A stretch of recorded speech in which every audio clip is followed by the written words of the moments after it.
Light house এটি আমাদের সাগর ইতিহাসের এক নীরব সাক্ষী। হাজারো ঝড়ঝাপটার ভিতরে এটি পথভোলা জাহাজকে পথ দেখিয়েছে।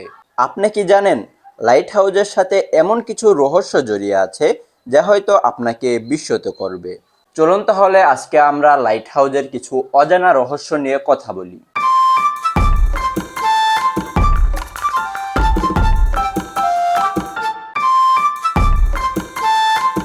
পৃথিবীর প্রথম লাইট হাউস ছিল আলেকজান্দ্রিয়ার ফারোস।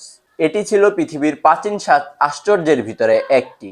এই লাইট হাউস শুধুমাত্র পথভোলা নাবিক বা পথভোলা জাহাজকে পথ দেখাতো না, বলা হয় এই লাইট হাউস যুদ্ধের সময় শত্রুদের বিরুদ্ধে বিশাল আয়না ব্যবহার করে সূর্যকে অস্ত্র হিসাবে ব্যবহার করত।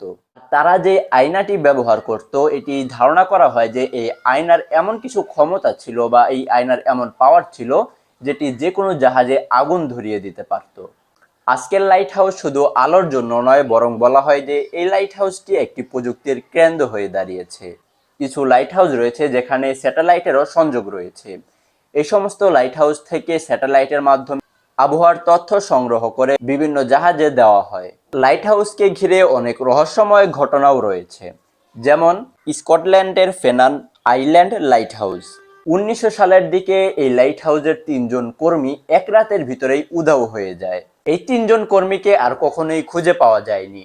এই জন্য অনেকেই ধারণা করে যে এটি কোনো অজানা শক্তি বা ভূতরে শক্তির কাজ। লাইট হাউসের আলো এক জায়গাতেই স্থির থাকে না, এটি চারপাশে ঘুরতে থাকে, যাতে জাহাজ যারা চালায় তারা যাতে বুঝতে পারে তারা এখন কোন অঞ্চলে আছে। আরো রহস্যময় ব্যাপার হচ্ছে এই লাইটগুলো যে প্যাটার্নে ঘুরে, এই প্যাটার্নগুলো প্রতিটি লাইট হাউসের জন্য ভিন্ন, যা একটি সিগনেচার হিসেবে কাজ করে। পৃথিবীর অনন্য একটি লাইট হাউস হচ্ছে ফ্রান্সের লা জুমেন্ট লাইট হাউস, কারণ এই লাইট হাউসে বছরে প্রায় 200 দিনই ঝড় বৃষ্টি হয়। আর জাপানের নাকাশিমায় যে লাইট হাউসটি তৈরি হয়েছে, সেই লাইট হাউসটি সম্পূর্ণ পরিবেশ বান্ধব প্রযুক্তি ব্যবহার করে তৈরি করা হয়েছে।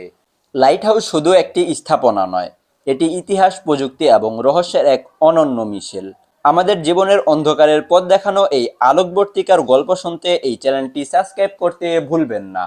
আর আমাদের এই ভিডিওটি আপনার কাছে কেমন লেগেছে সেটা চাইলে কমেন্ট বক্সে জানিয়ে দিতে পারেন। দেখা হচ্ছে পরবর্তী ভিডিওতে।